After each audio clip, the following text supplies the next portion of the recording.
ನಮಸ್ಕಾರ. ಅಜಯ ವಿಶೇಷ ಕಾರ್ಯಕ್ರಮಕ್ಕೆ ಸ್ವಾಗತ. ನಾನು ದಿವ್ಯಶ್ರೀ. ಕನ್ನಡ ಸಿನಿಮಾ ರಸಿಕರ ಮನಸ್ಸಿನ ಭಾವನೆಗಳನ್ನ ಅಲ್ಲೋಲ ಕಲ್ಲೋಲ ಮಾಡಿರುವಂತಹ ಸಿನಿಮಾ ಯುದ್ಧಕಾಂಡ. ಹೌದು, ಈ ಚಿತ್ರದಲ್ಲಿ ಪವನ್ ಭಟ್ ಅವರ ನಿರ್ದೇಶನ ಅದ್ಭುತ. ಅಜಯ್ ರಾವ್ ಹಾಗೇನೆ ನಿವೇದಿತಾ ಪಾತ್ರಧಾರಿ ಅರ್ಚನಾ, ಪ್ರಕಾಶ್ ಬೆಳವಾಡಿ, ನಾಗಾಭರಣ ಅವರಂತೂ ಪಾತ್ರಗಳಲ್ಲಿ ಜೀವಿಸಿ ಬಿಟ್ಟಿದ್ದಾರೆ. ಹಾಗಾದ್ರೆ ಈ ಸಿನಿಮಾ ಯಾಕೆ ಬಂತು, ಯಾವ ಕಾರಣಕ್ಕೆ ಬಂತು, ಇದು ಮಾಡಿರುವಂಥ ಇಂಪ್ಯಾಕ್ಟ್ ಏನು, ಈ ಮಾತನ್ನ ಅಜಯ್ ರಾವ್ ಅವರ ಬಳಿಯೇ ಕೇಳ್ಕೊಳ್ಳೋಣ. ಇವತ್ತು ನಮ್ಮ ಕಾರ್ಯಕ್ರಮದಲ್ಲಿ ಸ್ವತಃ ಅಜಯ್ ಅವರಿದ್ದಾರೆ. ಕಾರ್ಯಕ್ರಮಕ್ಕೆ ಸ್ವಾಗತ ನಿಮಗೆ. Thank you. ನಮಸ್ಕಾರ. ಹೇಗಿದೆ ಚಿತ್ರದ ರೆಸ್ಪಾನ್ಸ್ ಜನಸಾಮಾನ್ಯರಿಂದ? ತುಂಬ ಅದ್ಭುತವಾದಂಥ ರೆಸ್ಪಾನ್ಸ್ ಇದೆ. ಗೆಲ್ತೀನಿ ಅನ್ನೋ ನಂಬಿಕೆ ಇತ್ತು ಸಿನಿಮಾ ಮಾಡೋಕ್ಕೂ ಮುಂಚೆ. ಒಳ್ಳೆ ಸಿನಿಮಾ ಮಾಡೋ ಮುಖಾಂತರ ಒಬ್ಬ ಕನ್ನಡ ಸಿನಿಮಾ ಮೇಕರ್ ಯಾವತ್ತೂ ಸೋಲಲ್ಲ ಅನ್ನೋದು ಒಂದು ನಂಬಿಕೆ ಏನಿತ್ತಲ್ಲ, ಅದು ಕನ್ನಡಿಗರು ನಿಜ ಮಾಡಿದ್ದಾರೆ. ಸೊ ಗೆಲುವಿನ ಸಂಭ್ರಮದಲ್ಲಿದೆ. ಖಂಡಿತ. ಒಂದು ಸಿನಿಮಾ ಯಾವುದೇ ರೀತಿಯ ಇಂಪ್ಯಾಕ್ಟ್ ಮಾಡಬಹುದು ಅನ್ನೋದಕ್ಕೆ ನಮಗೆ ರಾಜಣ್ಣ ಅವ್ರು ಕೊಟ್ಟಂತಹ ಬಂಗಾರದ ಮನುಷ್ಯ ಸಿನಿಮಾ ಸಾಕ್ಷಿ ಅಂತ ಹೇಳ್ಬೋದು. ಇವತ್ತು ಸಮಾಜದ ಆಗು ಹೋಗುಗಳನ್ನು ನೀವೊಂದು ಚಿತ್ರದ ಮೂಲಕ ತಲುಪಿಸಿ ಅಲ್ಲೊಂದು ಅವೇರ್ನೆಸ್ಸನ್ನು, ಜಾಗೃತಿ ಮೂಡಿಸ್ಬೇಕು ಅಂತ ನಿಮಗೆ ಯಾಕೆ ಅನ್ನಿಸ್ತು? ಇದು ಇವಾಗಿಂದ ಅಲ್ಲ, ನನಗೆ 2014ನೇ ಇಸ್ವಿನಲ್ಲಿ ಕೃಷ್ಣಲೀಲಾ ಪ್ರೊಡ್ಯೂಸ್ ಮಾಡಿದ್ದು ನನ್ನ ಫಸ್ಟ್ ಮೂವಿ. ಸೊ ಅವತ್ತು ಕೂಡ ನಾನು ಪ್ರೊಡ್ಯೂಸ್ ಮಾಡಿದಾಗ ನನಗೆ ಅದೊಂದು ಪ್ರಶ್ನೆ ಅನ್ನೋದು ಕಾಡಿತ್ತು. ನಾನು ಇಂಡಸ್ಟ್ರಿಗೆ ಏನು ಕೊಡ್ತಾಯಿದ್ದೀನಿ, ನನ್ನ ಜನರಿಗೆ ನನ್ನ ಕಡೆಯಿಂದ ನಾನು ಏನು ಕೊಡ್ತಾಯಿದ್ದೀನಿ ಅನ್ನೋದು.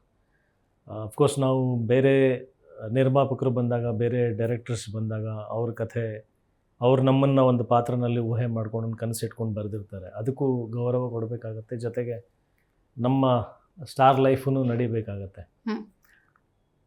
ಬಟ್ ನಾವು ಸಂಪೂರ್ಣವಾಗಿ ನಮ್ಮನ್ನು ನಾವು ತೊಡಗಿಸ್ಕೊಂಡು ನಮ್ಮ ಕಡೆಯಿಂದ ಇಂಡಿವಿಜುವಲ್ ಕಾಂಟ್ರಿಬ್ಯೂಷನ್ ಕೊಡಬೇಕು ಅಂತಂದಾಗ ಅದು ಅಷ್ಟು ಅರ್ಥಪೂರ್ಣವಾಗಿರಬೇಕು, ಅಷ್ಟು ಜವಾಬ್ದಾರಿತವಾಗಿರ್ತಕ್ಕಂಥ ಸಿನಿಮಾ ಸಬ್ಜೆಕ್ಟ್ಸ್ ಆಗಿರಬೇಕು ಅಂತ. ಕೃಷ್ಣಲೀಲಾ ಸಿನಿಮಾ ಮಾಡಿದಾಗಲೂ ಕೂಡ ಅಂದರೆ ಸಿನಿಮಾದ ಹೀರೋ ಒಬ್ಬ ನಾರ್ಮಲ್ ಕಾಮನ್ ಮ್ಯಾನ್ನ ರಿಪ್ರೆಸೆಂಟ್ ಮಾಡೋನು, ಆಮೇಲೆ ಪ್ರತಿಯೊಬ್ಬನು ತಮ್ಮ ಜೀವನದಲ್ಲಿ ಶ್ರಮ ಹಾಕಿ ದುಡಿಯೋನು ಒಬ್ಬ ಹೀರೋ ಅಂತ ತೋರಿಸ್ಕೊಟ್ಟಂಥ ಸಿನಿಮಾ ಅದು. ಸೊ ಇವನ್ ಯುದ್ಧಕಾಂಡ ಮಾಡಬೇಕಾದ್ರೂ ಕೂಡ ಸೊಸೈಟಿಗೆ ಕಾಂಟ್ರಿಬ್ಯೂಷನ್ ಇರಬೇಕು ನನ್ನ ಕಡೆಯಿಂದ ಅನ್ನೋದು ಒಂದು ಆಲೋಚನೆ. ದಿಕ್ ತಪ್ಪಿಸೋಂಥ ಕೆಲಸ ಮಾಡಬಾರ್ದು. ಇವಾಗ ನೀವು ಬಂಗಾರದ ಮನುಷ್ಯ ಅಂತ ಒಂದು ದೊಡ್ಡ ಎಕ್ಸಾಂಪಲ್ ಹೇಳಿದ್ರಿ. ಈಗ ಅಣ್ಣವ್ರ ಸಿನಿಮಾ ನೋಡಿದರೆ ಅವರು ಯಾವತ್ತೂ ಕೂಡ ದಿಕ್ ತಪ್ಪಿಸೋಂಥ ಕೆಲಸಗಳು ಮಾಡಿಲ್ಲ. ಆಲ್ವೇಸ್ ಒಂದು ರೈಟ್ ದಾರಿನಲ್ಲಿ ಹಿಡಿಯುವಂಥ ರೀತಿಯಲ್ಲಿ, ಆಮೇಲೆ ಇನ್ಸ್ಪೈರ್ ಮಾಡುವಂಥದ್ದು, ಮೋಟಿವೇಶ್ನಲ್ ಕ್ಯಾರೆಕ್ಟರ್ಸ್ ಮಾಡಿದ್ದು. ಸೊ ಇವಾಗ ಅಜಯ್ ರಾವ್ ಪ್ರೊಡಕ್ಷನ್ ಅಂತ ಒಂದು ಲೇಬಲ್ ಹಾಕಿದಾಗ ಆ ಕ್ಯಾರೆಕ್ಟ್ರು ಮತ್ತು ಆ ಮೂವಿ ಅಷ್ಟು ಇನ್ಸ್ಪೈರಿಂಗ್ ಆಗಿರಬೇಕು, ಅಷ್ಟು ಮೋಟಿವೇಶ್ನಲ್ ಆಗಿರಬೇಕು. ಸೊ ಅದಷ್ಟೇ ರೀಸನ್. ನಾನು ಎಲ್ಲೂ ಕೂಡ ಹುಡ್ಕೊಂಡು ಹೋಗಿ ಅಂದರೆ ಕಥೆ ಮಾಡಿರೋದಲ್ಲ, ವೆಲ್ಕಮಿಂಗ್ ವೇನಲ್ಲೇ ಇದ್ದಿದ್ದು. ನಾನು ಸಾಕಷ್ಟು ಕಥೆಗಳು ಪ್ಯಾರಲಲ್ಲಿ ಕೇಳ್ತಾನೆ ಇದ್ದೆ. ಈ ಕಥೆ ಪ್ರೊಡ್ಯೂಸ್ ಮಾಡಬೇಕು ಅಂತ ಅನ್ನಿಸ್ತು ಅಷ್ಟೇ. ಓಕೆ. ಬಟ್ ನಾವು ನಮ್ಮ ಮನೆಯಿಂದ ಹೊರಗೆ ಕಾಲಿಟ್ರೆ ಅಥವಾ ನಮ್ಮ ಕಚೇರಿಯಿಂದ ಹೊರಗೆ ಕಾಲಿಟ್ರೆ ಆಗ್ತಿರುವಂಥ ಅನಾಹುತಗಳಲ್ಲಿ ಈ ಅತ್ಯಾಚಾರ ಅನ್ನುವಂಥದ್ದು ಇದೆಯಲ್ಲ, ಅದು ಮನಸ್ಸಿಗೆ ತಾಕ್ಬಿಡುತ್ತೆ. ಹೆಣ್ಣು ಹೆತ್ತವ್ರಿಗಂತೂ ಸಂಕಟ. ಬೆಳಗ್ಗೆ ಹೋಗಿದ ಮಗು ಸಾಯಂಕಾಲ ಬರುತ್ತಾ ಇಲ್ವಾ ಅಂತ ಡೌಟ್ ಪಡೋ ಸ್ಥಿತಿ ಇದೆ. ಅದನ್ನು ನೀವು ಸಬ್ಜೆಕ್ಟ್ ಆಗಿ ತಗೋತೀರಿ ಅನ್ನೋದಾದ್ರೆ ಇದು ಯಾವ ರೀತಿ ಇಂಪ್ಯಾಕ್ಟ್ ಮಾಡಬಹುದು ಅನ್ನೋ ಊಹೆ ಮಾಡಿದ್ರೆ? ಅಲ್ಲ, ನನಗೂ ಒಂದು ಮಗಳಿರೋದ್ರಿಂದ ನನಗೆ ಕಥೆ ಕೇಳಿದಾಗ ತುಂಬ ಕಾಡಿತ್ತು. ನನಗೆ ಮನಸ್ಸಿಗೆ ತುಂಬ ಕಾಡಿತ್ತು. ನೀವು ಹೇಳ್ದಂಗೆ ಇದೇನು ಭಯ ಇರುತ್ತಲ್ಲ, ಅಂದರೆ ಸಂಜೆ ಬೆಳಗ್ಗೆ ಹೋದಂಥ ಮಗು ಸಂಜೆ ಅಷ್ಟೇ ಸುರಕ್ಷಿತವಾಗಿ ವಾಪಸ್ ಬರುತ್ತಾ ಇಲ್ವಾ ಅನ್ನೋದು, ಅದು ಡವ ಅನ್ನೋದೇನಿರುತ್ತಲ್ಲ, ಅದು ನನಗೆ ಪ್ರತಿನಿತ್ಯ ಆಗುವಂಥ ವಿಚಾರ. ಸೊ ಈ ಥರ ಆಗದೆ ಇರೋದಕ್ಕೆ ಏನೇನು ಕ್ರಮಗಳು ಬರಬೇಕು ಅನ್ನೋದು ಪ್ರಶ್ನೆಗಳು ಈ ಸಿನಿಮಾ ಹುಟ್ಟು ಹಾಕತ್ತೆ. ಆ್ಯಂಡ್ ಎಲ್ಲೂ ಕೂಡ ನಾವು ವಿಕೃತವಾಗಿ ತೋರಿಸಿರತಕ್ಕಂಥದ್ದು ಅಥವಾ ಜನ ಮುಜುಗರ ಪಡುವಂಥ ರೀತಿಯಲ್ಲಿ ತೋರಿಸಿರ್ತಕ್ಕಂಥದ್ದಲ್ಲ. ಫ್ಯಾಕ್ಟ್ಸನ್ನು ತೋರಿಸಿ ಅದಕ್ಕೆ ಸೊಲ್ಯೂಷನ್ಸ್ ಏನಂತ ಹುಡುಕಕ್ಕೆ ಹೊರಟಿರೋದು.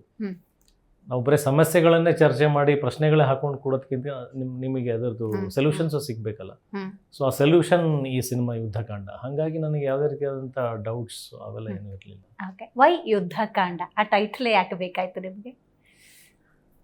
ಅಲ್ಲ, ಅಫ್ಕೋರ್ಸ್ ಅದು ಹಿಂದಿಂದು ರವಿ ಸರ್ ಮಾಡಿರ್ತಕ್ಕಂಥ ಸಿನಿಮಾ ಟೈಟ್ಲ್ ಅದನ್ನೇ ನಾವು ಕಾಪಿ ಮಾಡಿರೋದು.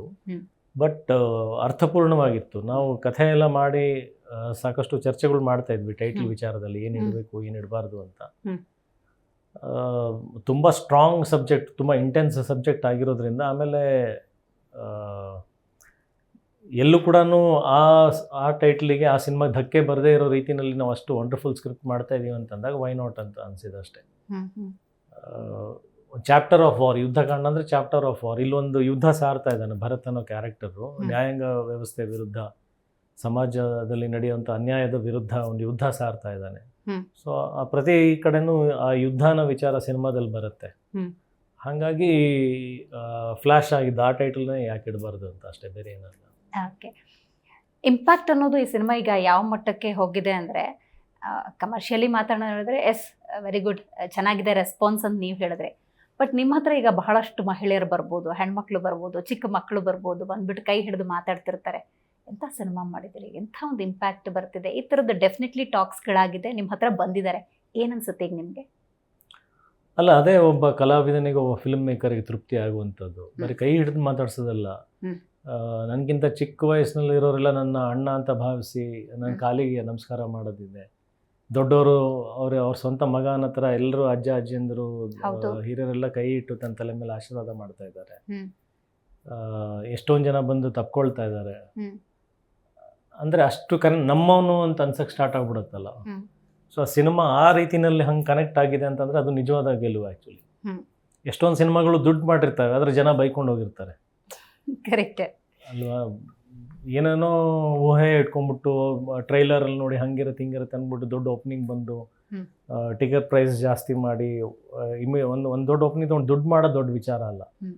ಇನ್ಫ್ಯಾಕ್ಟ್ ನಾನು ಕೂಡ ಬರೀ ದುಡ್ಡು ಮಾಡಲೇಬೇಕಂತ ಇದ್ದಿದ್ರೆ ಕಮರ್ಷಿಯಲ್ ಸಬ್ಜೆಕ್ಟ್ಸು ಬೇರೆ ಥರ ಸುಮಾರು ಇದ್ವು. ಬಟ್ ನಾನು ಆಗಲೇ ಹೇಳಿದ್ನಲ್ಲ, ನನ್ನ ಕಡೆಯಿಂದ ಒಂದು ಕಾಂಟ್ರಿಬ್ಯೂಷನ್ ಏನು ಕೊಡ್ತೀನಿ ಅನ್ನೋದು ಪ್ರಶ್ನೆ ಆಗಿತ್ತು. ಸೊ ಆ ಥರದ್ದೊಂದು ಪ್ರತಿಕ್ರಿಯೆ ಕೊಟ್ಟಾಗ ಈಗ ಅವ್ರ ಮನಸ್ಸಲ್ಲಿ ಶಾಶ್ವತವಾಗಿ ಉಳ್ಕೊಳ್ತೀನಿ ನಾನು. ಇವಾಗ ಅಣ್ಣವರು ನಾವು ಇವತ್ತಿಗೂ ನೆನೆಸ್ತೀವಿ, ಬಿಕಾಸ್ ಅವರು ಕೊಟ್ಟಿರ್ತಕ್ಕಂಥ ಸಿನಿಮಾ, ಅವರು ಪಾತ್ರದ ಮುಖಾಂತರ ನಮಗೆ ಹತ್ತಿರ ಆಗಿರೋ ರೀತಿ, ಅಭಿಮಾನಕ್ಕಿಂತ ಗೌರವ ಜಾಸ್ತಿ ನಮಗೆ ಅವ್ರ ಮೇಲೆ. ಸೊ ಈ ಪಾತ್ರ, ಈ ಹಿಂದೆ ಅಜಯ್ ರಾವ್ಗೆ ಅಭಿಮಾನಿಗಳು ಇದ್ರು, ಜನ ಇಷ್ಟಪಡೋರು, ಲವರ್ ಬಾಯೋ ಇನ್ನೊಂದು ಯಾವುದೋ ರೀತಿಯಿಂದ ಪ್ರೀತಿಯಿಂದ ಎಷ್ಟು ಪ್ರೀತಿ ಕೊಡೋದು, ಇಷ್ಟ ಕೊಡೋದು ಬೇರೆ, ಗೌರವಿಸೋದು ಇದೆಯಲ್ಲ, ಅದು ಬಹಳ ಅಪರೂಪ ಕಲಾವಿದರಿಗೆ ಸಿಗೋದು. ಅದಕ್ಕೆ ನನಗೆ ಯುದ್ಧಕಾಂಡ ಮುಖಾಂತರ ಆ ಗೌರವ ಪ್ರಾಪ್ತಿ ಆಗಿದೆಯಲ್ಲ, ಅದು ಒಂದು ದೊಡ್ಡ ಪ್ರಶಸ್ತಿ. Oscar, national award, state award ಎಲ್ಲಕ್ಕಿಂತ ದೊಡ್ಡದು ಜನ ವಾಲಂಟ್ರಿಲಿ ಆನೆಸ್ಟಿಯಿಂದ ಬಂದು ಗೌರವ ಕೊಡೋದಿದೆಯಲ್ಲ, that is great. Okay okay, ನಿಮ್ಗೇನಾದರೂ ಯಾವುದಾದ್ರೂ ಸಿನಿಮಾ ಅಥವಾ ಯಾವುದಾದ್ರೂ ಘಟನೆ ಇನ್ಸ್ಪೈರ್ ಮಾಡಿತ್ತಾ, ಅಥವಾ ಇಲ್ಲ ಸಬ್ಜೆಕ್ಟ್ ಬಂತು ಇದು ನಂಗೆ ಇಷ್ಟ ಆಯಿತು ಈ ಥರ ಡಿಸೈಡ್ ಮಾಡಿದ್ದ? ಯಾಕಂದ್ರೆ ಯಾವುದು ಬೇರೆ ಸಿನಿಮಾ ಯಾವುದು ಇನ್ಸ್ಪೈರ್ ಆಗಿದ್ದಲ್ಲ, ನನಗೆ ಈ ಕಥೆ ಕೇಳಬೇಕಾದ್ರೆ ಇಮಿಡಿಯೇಟ್ಲಿ ಕನೆಕ್ಟ್ ಆದೆ ಅಷ್ಟೇ. ಆ್ಯಂಡ್ ಸುದ್ದಿವಾಹಿನಿಯಲ್ಲಿ ಡೆಫಿನೆಟ್ಲಿ ನೀವು ನೋಡ್ತಾ ಇರ್ತೀರಿ, ಅವಾಗ ಬರುವಂಥ ಕೆಲವೊಂದು ಕೇಸ್ಗಳು, ಈ ಥರದ್ದೆಲ್ಲ ಸಿಚುವೇಶನ್ಸ್ ಇರುತ್ತಲ್ಲ, ಅದೇನಾದರೂ ಯಾವತ್ತೋ ಮನಸ್ಸಲ್ಲಿ ಕೂತ್ಕೊಂಡು ಸೇಮ್ ಸಬ್ಜೆಕ್ಟ್ ನಿಮ್ಮ ಹತ್ರ ಬಂದಾಗ ಏನಾದರೂ ತಗೊಂಡ ನಿರ್ಧಾರವ? ಇಲ್ಲ, ನನಗೆ ಸುದ್ದಿವಾಹಿನಿಯಲ್ಲಿ ಬರೋ ಕೇಸಸ್ಗಿಂತ ಜಾಸ್ತಿ ಕೇಸಸ್ ಬಗ್ಗೆ ಮಾಹಿತಿ ಇದೆ. ಬಿಕಾಸ್ ನಮ್ಮ ಮನೆಯಲ್ಲಿ ನಮ್ಮ ಜಡ್ಜ್ ಆಗಿರೋದ್ರಿಂದ ಈ ಥರದ ಸುಮಾರು ಕೇಸಸ್ಗಳು ಕೇಳಿದ್ದೀವಿ. ಎಷ್ಟೊಂದು ಬೆಳಕಿಗೆ ಬಂದಿಲ್ಲ, ಜಗತ್ತಿಗೆ ಗೊತ್ತಿಲ್ಲ, ಅಷ್ಟೊಂದು ಅತ್ಯಾಚಾರ ಆಗಿರೋ ವಿಚಾರಗಳನ್ನು ನಾನು ಕೇಳಿದ್ದೀನಿ. ಆಮೇಲೆ ನನಗೆ ಸ್ವತಃ ಒಂದು ಮಗಳಿರೋದ್ರಿಂದ ಆ ಭಾವನೆಗಳು ಬೇಗ ಕನೆಕ್ಟ್ ಆಗುತ್ತೆ ಅಷ್ಟೇ. ಇಲ್ಲೆಲ್ಲೂ ಕೂಡ ಬೇರೆ ಅಂದರೆ ಇನ್ಸ್ಪೈರ್ ಅವ್ರಿಗೆ ಹಿಂಗೆ ಆಗಿತ್ತು ಅದಕ್ಕೆ ಹಿಂಗೆ ಮಾಡ್ಬೇಕು ಅನ್ನೋದಲ್ಲ.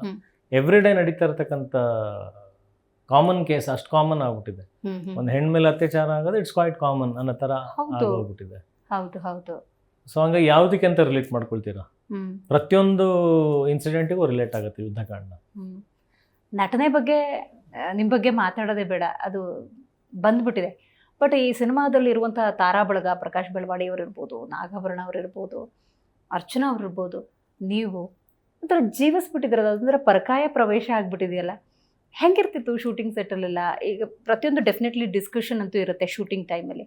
ಹೇಗಿತ್ತು ಅಲ್ಲೆಲ್ಲ ಅನುಭವಗಳು?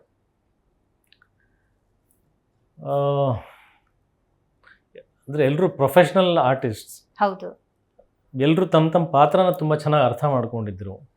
ಆಮೇಲೆ ಎಲ್ಲರೂ ನಾಲೆಜಬಲ್, ಎಲ್ಲರೂ ಎಜುಕೇಟೆಡ್ ಪೀಪಲ್. ಸೆಟ್ಟಲ್ಲಿ ಅಫ್ಕೋರ್ಸ್ ಕ್ಯಾಮ್ರಾ ಮುಂದೆ ತುಂಬ ಸೀರಿಯಸ್ ಅಟ್ಮಾಸ್ಫಿಯರ್ಸೇ ಇರ್ತಾಯಿತ್ತು ನಮ್ಮ ಮೂವಿನಲ್ಲಿ. ಅದು ಬಿಟ್ಟರೆ ಹೊರಗಡೆ ಊಟ ಮಾಡೋ ಟೈಮಲ್ಲಿ ಅಥವಾ ಹೊರಗಡೆ ಸಿಕ್ಕಾಗ ತುಂಬ ಲೀಲಾಜಾಲವಾಗಿ ಇರ್ತಾ ಇದ್ವಿ. ಅದು ಬಿಟ್ಟರೆ ಮೇಕಪ್ ಹಾಕಿದಾಗ, ಕ್ಯಾಮ್ರಾ ಮುಂದೆ ನಿಂತ್ಕೊಂಡಾಗ ಅಟ್ಮಾಸ್ಫಿಯರ್ ಯಾವಾಗಲೂ ಸೀರಿಯಸ್ ಆಗಿರೋದು. ಆ್ಯಂಡ್ ಎಸ್ಪೆಷಲಿ ನಾನು ಸ್ಕೂಲ್ ಹೆಡ್ ಮಾಸ್ಟರ್ ಥರನೇ ಇರ್ತಾ ಇದ್ದೆ ಅಲ್ಲಿ. ನಾನು ಬಂದರೆ ಎಲ್ಲರೂ ಇನ್ನೂ ಜಾಸ್ತಿ ಸೀರಿಯಸ್ ಆಗೋರು. ಆಟೋಮೆಟಿಕಲಿ ಎಕ್ಸ್ಪ್ರೆಷನ್ ಹಾ. ಬಂದ್ಬಿಡ್ತಿತ್ತೇನೋ ಸೀರಿಯಸ್ ಆಗಿರುವಂಥದ್ದು. ಅಂದರೆ ಸುಮಾರು ಜನ ನೋಡಿದವ್ರು ನನ್ನ ತುಂಬ ಸಾಫ್ಟು, ತುಂಬ ರಿಸರ್ವ್ಡ್ ಅಂತ ಆ ಥರ ಅಂದ್ಕೊಳ್ತಾರೆ. ಬಟ್ ವರ್ಕಿಗೆ ಬಂದಾಗ ನಾನೊಬ್ಬ ರಾಕ್ಷಸ ಅಲ್ಲ, ಎಕ್ಸ್ಕ್ಯೂಸ್ ಮೀ, ನೀವು ಹಂಗೆ ಮಾಡಿ ಹಂಗೆ ಇಂಪ್ಯಾಕ್ಟ್ ಹಂಗೆ ಆಗ್ಬಿಟ್ಟಿದೆ. ಆಗ್ಬಿಟ್ಟಿದೆ. ಹೌದು. ಬಟ್ ಸೆಟ್ಟಿಗೆ ಅಂತ ಬಂದಾಗ ಎಲ್ಲರೂ ಅಂದರೆ ಬೇರೆ ಅವತಾರ ನೋಡಿ ಅವರಿಗೆ ಅನುಭವ ಇದೆ ನಂದು. ಹೌದು. ಸೊ ನನ್ನ ಸೆಟ್ಟಲ್ಲಿ ಆ್ಯಕ್ಚುಲಿ ಎಲ್ಲರೂ ನನ್ನ ಅಷ್ಟು ಇಷ್ಟಪಡಲ್ಲ. ಹೌದಾ? ಹಿಂದ್ಗಡೆಯಿಂದ ಬೈಕೊಳ್ಳೋದು ಜಾಸ್ತಿ ನನ್ನ. ಓಕೆ, ಬಟ್ ಆ ಹಿಟ್ಲರ್ ಇನ್ಫಾರ್ಮೇಶನ್ ಬಂದ ಇದೆ ಅನ್ನೋ ಥರ. ನಿಮಗೆ. ಗೊತ್ತಿದೆ ನನಗೆ. ಓಕೆ. ಬಟ್ ಏನಂದ್ರೆ ಕೆಲಸ ಆಗ್ಬೇಕು. ಬಟ್ ಆರ್ಟಿಸ್ಟ್ ವೈಸ್ ಎಲ್ಲರೂ ಅರ್ಥ ಮಾಡ್ಕೊಂಡಿದ್ರು. ಅಂದ್ರೆ ಎಲ್ಲರೂ ಅದೇ ಝೋನಲ್ಲೇ ಇದ್ದಿದ್ದಲ್ಲ, ಎಲ್ಲರೂ ಅವ್ರವ್ರ ಪಾತ್ರದಲ್ಲೇ ಇದ್ದಿದ್ದು. ಒಂದ್ ಕಡೆ ಪ್ರಕಾಶ್ ಬೆಲ್ವಡಿ ಅವರು ಒಂದು ಪ್ರೆಸ್ ಮೀಟಲ್ಲೂ ಕೂಡ ಎಲ್ಲರೂ ತುಂಬಾ ಚೆನ್ನಾಗಿ ಹೇಳಿದ್ರು ಒಂದು ಮಾತನ್ನ. ನಾನು ಅಭಿನಯ ಮಾಡಬೇಕಾದ್ರೆ ನಾನು ಹೇಳುವಂಥ ಡೈಲಾಗ್ಸು ನಾನು ಅನುಭವಿಸ್ತಿರ್ತಕ್ಕಂಥ ಸಂದರ್ಭನ ನೋಡಿ ಅವರೊಬ್ಬ ವಿಲನ್ ಆದರೂ ಅವ್ರಿಗೆ ಕಣ್ಣಲ್ಲಿ ನೀರು ಬರೋದಂತೆ, ಆದರೆ ಆ ಪಾತ್ರವಾಗಿ ಅಳಬಾರ್ದು, ಅದನ್ನು ಕಂಟ್ರೋಲ್ ಮಾಡೋರು. ಸೊ ಅಷ್ಟು ಇನ್ವಾಲ್ವ್ಡ್ ಅಟ್ಮಾಸ್ಫಿಯರ್ ಆಗಿತ್ತದು. ಬಹಳ ಅಪರೂಪ ಅದು ಆ ಥರ ಆಗೋದು. ಕೋರ್ಟ್ಸಿನ ಕಾನ್ಸೆಪ್ಟ್ ಇದೆಯಲ್ಲ, ಇವತ್ತು ಕನ್ನಡ ಇಂಡಸ್ಟ್ರಿ ಸಿನಿಮಾಗಳಲ್ಲಿ ಬಹುತೇಕ ಇಲ್ಲ. ಬಟ್ ಅಗೇನ್ ಆ ಯುದ್ಧಕಾಂಡ ನೋಡಿದಾಗ್ಲೂ ಅದೊಂಥರ ಸೀನೆಲ್ಲ ನೋಡ್ಬೇಕಾದ್ರೆ ರೋಮಾಂಚನ ಆಗುತ್ತೆ. ಅದರಲ್ಲಿ ಒಂದು ಭಾರತೀಯವರು ಈಗ ಸಾಕ್ಷಿ ಇಲ್ಲ ಅಂದ್ರೆ ಅವರು ಆ ಪ್ರಕರಣದಿಂದ ಹೊರಗೆ ಬರಕ್ ಆಗಲ್ವಾ ಅಂತ ಕೇಳ್ತಾರೆ. ಅದೊಂದು ಲೈನ್ನ ಇಟ್ಕೊಂಡ್ಬಿಟ್ಟು ಮಗನೇ ಲಾಯರ್ ಆಗುವಂಥದ್ದು, ನ್ಯಾಯ ಕೊಡಿಸೋದು ಅಂಥದ್ದೇ ಒಂದು ಸಿಚುವೇಶನ್. ಡ್ರಮ್ಯಾಟಿಕಲಿ ಕೋರ್ಟ್ ಸೀನ್ಗಳಿರೋದು ಬೇರೆ, ಇದು ಸೀರಿಯಸ್ ಇಶ್ಯೂ, ಸೀರಿಯಸ್ ಆಗಿ ಜನರನ್ನು ತಲುಪೋದು ಬೇರೆ. ನಿಮ್ಗೆ ಆ ಕಾನ್ಫಿಡೆನ್ಸ್ ಇತ್ತಾ ಈಗ ಸೀರಿಯಸ್ ಟಾಕ್ ಜನರ ಮನಸ್ಸಲ್ಲಿ ಕುತ್ಕೊಳ್ಳುತ್ತೆ ಅಂತ? ಇವತ್ತಿನ ಟ್ರೆಂಡ್ ಏನಿದೆ ಅಂತ ನನಗೆ ಗೊತ್ತಿತ್ತಲ್ಲ. ನಾನು ಕೂಡ ಈಗೆಲ್ಲ ಅಪ್ಡೇಟೆಡ್ ಸಿನಿಮಾಸ್ನ ತುಂಬ ಫಾಲೋ ಮಾಡ್ತೀನಿ. ನಾನು ಕೂಡ ಟ್ರೆಂಡ್ ತಕ್ಕಂತೆ ಅನ್ನೋದಕ್ಕಿಂತ ನಾವು ಟ್ರೆಂಡ್ ಸೆಟರ್ ಆಗಬೇಕು, ಒಂದು ಸ್ಟೆಪ್ ಯಾವಾಗಲೂ ಮುಂದೆ ಹೋಗಬೇಕು. ಏನು ನಡೀತಾ ಇದೆ ಅದನ್ನೇ ಇಟ್ಕೊಂಡು ಮಾಡಿದ್ರೆ ನಮಗೆ ಸಕ್ಸಸ್ ರೇಷಿಯೋನ ತುಂಬ ಕಡಿಮೆ ಇರುತ್ತೆ. ಯಾವಾಗಲೂ ಆಡಿಯನ್ಸ್ ಥಿಂಕಿಂಗ್ಗಿಂತ ಒಂಚೂರು ಮುಂದೆ ಹೋಗಬೇಕು. ಸೊ ಮೇಕಿಂಗ್ ಸ್ಟೈಲ್ ಸಿನಿಮಾ ನೋಡಿದ್ರೆ ಎಷ್ಟೊಂದು ಕಡೆ ಓವರ್ಲ್ಯಾಪ್ ಡೈಲಾಗ್ಗಳಿದ್ದಾವೆ. ಅಂದರೆ ನಾವು ಆರ್ಗ್ಯೂ ಮಾಡಬೇಕಾದ್ರೆ ಒಂದ್ರ ಮೇಲೆ ಲೇಯರ್ಸ್ ಡೈಲಾಗ್ಸ್ ಹೋಗುತ್ತಲ್ಲ. ಸೊ ನಾನು ಹೇಳಿದ ಮೇಲೆ ಇವ್ರು ಹೇಳಬೇಕು, ಇವ್ರು ಹೇಳಿದ ಮೇಲೆ ಇವ್ರು ಆ ಥರ ಇಲ್ಲ ಇಲ್ಲಿ ನಮ್ಮ ಮೂವಿನಲ್ಲಿ. It's all very natural. But ಅದಷ್ಟು ರಿಹರ್ಸ್ ಆಗಿರ್ತಕ್ಕಂಥದ್ದು, ವರ್ಕ್ಶಾಪ್ಸ್ ಮಾಡಿ ರಿಹರ್ಸಲ್ ಆಗಿ. ಅಂದರೆ ಆ ಫನ್, ಅಂದರೆ ಲೈವ್ ಒಂದು ಜಗಳ ನಡೀಬೇಕಾದ್ರೆ ಹೆಂಗಿರುತ್ತೆ, ಹೀಟ್ ಏನಿರುತ್ತಲ್ಲ ಅದು ರೀಕ್ರಿಯೇಟ್ ಮಾಡಿದ್ದಂದ್ರೆ ಪ್ರತಿದಿನ ನಾವು. ಸೊ ಅದು ಆವಾಗಲೇ ಲೈವಲ್ಲಿ ಮಜಾ ಕೊಡೋರು, ಟೆಕ್ನಿಷಿಯನ್ಸ್ ಎಲ್ಲ ಕ್ಯಾಮ್ರಾ ಹಿಡ್ಕೊಂಡು ನೋಡೋರು, ಲೈಟ್ ಬಾಯ್ಸ್ ಎಲ್ಲ ನೋಡೋರು, ರಿಯಲ್ ಜಗಳ ನಡೀತಾ ಇದೆ ಅನ್ನೋ ಥರ ಫೀಲ್ ಆಗೋದು ಕೋರ್ಟಲ್ಲಿ. It was all rehearsed. Super. ನಮಗೆ ಗೊತ್ತಿದೆ ಅದು ರಿಹರ್ಸ್ ಅಂತ, ಬಟ್ ನೋಡೋರಿಗೆ ಆ ಮಜಾ ಕೊಡ್ತಾ ಇತ್ತಲ್ಲ, ಅದೇ ಕಾನ್ಫಿಡೆನ್ಸ್. ನಾನು ಆ ಕಡೆ ಹಿಂಗೆ ನೋಡ್ತಾ ಇದ್ದೆ, ಅವ್ರೆಲ್ರಿಗೂ ಅದು ರಿಯಲ್ ಜಗಳ ಅನ್ನಿಸ್ತಾ ಇದೆ, but it is script. Super. So ಅಲ್ಲಿ ನಾವು ಇಲ್ಲೇ ಟೆಕ್ನಿಷಿಯನ್ ಲೈವಲ್ಲಿ ಇರೋರೇ ನೋಡಿ ಅದನ್ನ ಹಂಗೆ ಫೀಲ್ ಮಾಡಬೇಕಾದ್ರೆ, ಥಿಯೇಟ್ರಲ್ಲಿ ವಿತ್ ರೀ ರೆಕಾರ್ಡಿಂಗ್ಸ್ ಬಂದಾಗ ಎಡಿಟ್ ಶಾರ್ಪ್ ಕಟ್ಸಲ್ಲಿ ಅದೆಲ್ಲ ಇನ್ನೂ ಹೆಂಗಿರುತ್ತೆ ಅದು ಊಹೆ ಇತ್ತಲ್ಲ ನಮಗೆ. ಥಿಯೇಟ್ರಲ್ಲಿ ಆ ಹೆಣ್ಮಕ್ಳು ಕಣ್ಣಂಚಲ್ಲಿ ಕಣ್ಣೀರು ಸುರಿದಾಗ ನಿಮ್ಗೆ ಏನು ಅನ್ನಿಸ್ತು? ಅಲ್ಲ, ನಾನು ಪ್ರತಿದಿನ ನಾನು ಕಣ್ಣಲ್ಲಿ ನೀರು ಹಾಕಿದ್ದೀನಿ. ಅಂದರೆ ಸ್ಕ್ರಿಪ್ಟ್ ಕೇಳ್ದಾಗ್ಲಿಂದ ಹಿಡಿದು ಸಿನಿಮಾ ಶೂಟಿಂಗ್ ಮಾಡೋ, ಒಂದು ಶೂಟಿಂಗ್ ಕಂಪ್ಲೀಟ್ ಆದಮೇಲೆ ಕೂಡ ಎಡಿಟಿಂಗಲ್ಲಿ ಕೂಡ ನೋಡುವಾಗ ಸಾಕಷ್ಟು ಕಡೆ ನಾನು ಭಾವುಕನಾಗಿದ್ದೀನಿ. So I don't feel something great. ಅಂದರೆ ಪ್ರತಿದಿನ ಅಳೋನಿಗೆ ಅಂದರೆ ಅದು ಏನಂತ ಗೊತ್ತಿದ್ದು ನನಗೆ ಬೋರ್ ಆಗ್ತಾ ಇಲ್ಲ ಆ ವಿಚಾರ. ಅಂದರೆ ಎಂಟರ್ಟೈನ್ಮೆಂಟ್ ಫ್ಯಾಕ್ಟರ್ ಅಲ್ಲ, ಬಟ್ ಸ್ಟಿಲ್ ಅಂದರೆ ಇವಾಗ ನೀವು ಒಂದು ಕಥೆನ 10 ಸಲ ಕೇಳಿದಾಗ ಮೋಸ್ಟ್ಲಿ ಎಮೋಷನ್ ಕಡಿಮೆ ಆಗ್ಬೋದು, ಬಟ್ ನನಗೆ ಆಗಿಲ್ಲ ಅದು. ಪ್ರತಿದಿನ ಅದೇ ಎಮೋಷನ್ ಕ್ಯಾರಿ ಆಗಿದೆಯಲ್ಲ. ಸೊ ಯಾವುದೋ ಒಂದು ಹೆಣ್ಣು ಹೊಸದಾಗ ಹತ್ತಾಗ ನಂಗೆ ಅದು ಕಾಮನ್ ಫೀಲ್ ಸಹಜ ಆಗಲೇಬೇಕು. ಸ್ಕ್ರಿಪ್ಟ್ ಅಷ್ಟು ಸ್ಟ್ರೆಂತ್, ಅಂದರೆ ಅಷ್ಟು ಸ್ಟ್ರಾಂಗ್ ಇದೆ. ನಾನು 10 ಸಲ ಕೇಳಿದಾಗಲೂ ನಾನು 10 ಸಲ ಅಳ್ತಾ ಇದ್ದೀನಿ. ಅಂದರೆ ಫಸ್ಟ್ ಟೈಮ್ ಕೇಳೋಳು ಅಳೋದ್ರಲ್ಲಿ ನಥಿಂಗ್ ಸರ್ಪ್ರೈಸಿಂಗ್ ಅಂತ ನನ್ನ ಪ್ರಕಾರ. ಒಂದು ಸ್ಕ್ರಿಪ್ಟ್ ಬಂತು, ಈ ಥರ ಚೇಂಜಸ್ ಮಾಡ್ಕೋಬೇಕು, ಈ ಥರ ಡಿಸ್ಕಷನ್ಸ್ ನಿರ್ದೇಶಕರ ಜೊತೆ ಹೆಂಗಾಗ್ತಿತ್ತು? ಅಲ್ಲ, ಒಂದು ದೊಡ್ಡ ತಂಡ ನಾವು ಕೂತ್ಕೊಂಡಿದ್ದೀವಿ, ಎಷ್ಟೊಂದು ತಂಡಗಳು ಬದಲಾಗಿದ್ದಾವೆ. ಸ್ಕ್ರೀನ್ ಪ್ಲೇಗೆ ಇಡೀ ಆಲ್ಮೋಸ್ಟ್ 1 year ನಾನು ಕೂತಿದ್ದೀನಿ, ನನ್ನ ಇನ್ಪುಟ್ ಸಮೇತ, ಇನ್ಕ್ಲೂಡಿಂಗ್ ಕ್ಲೈಮ್ಯಾಕ್ಸ್ನಲ್ಲಿ ಭಗವದ್ಗೀತೆ ಸಾರಗಳು ಅವೆಲ್ಲ ಅಷ್ಟು ನನ್ನ ಕಡೆಯಿಂದ ಬಂದಂಥ ಇನ್ಪುಟ್ಸ್ಗಳು. ಸೊ ಅಂದರೆ ಎಲ್ಲರೂ ರಿಸೀವಿಂಗ್ ಎಂಡಲ್ಲಿ ಇದ್ವಿ. ನಾನೇ ಆಗಿರ್ಬೋದು, ಅಥವಾ ರೈಟರ್ಸೇ ಆಗಿರ್ಬೋದು, ಅಸೋಸಿಯೇಟ್ಸ್ ಆಗಿರ್ಬೋದು, ಯಾರೇ ಆಗಲಿ ಅಂದರೆ ಏನು ಹೇಳಿದ್ರು ಇನ್ನೊಬ್ರು ತಗೊಳ್ಳೋ ಅಂತ ರಿಸೀವಿಂಗ್ ಎಂಡ್ಸಲ್ಲಿ ಇದ್ದಿದ್ದು. ಹ್ಮ್.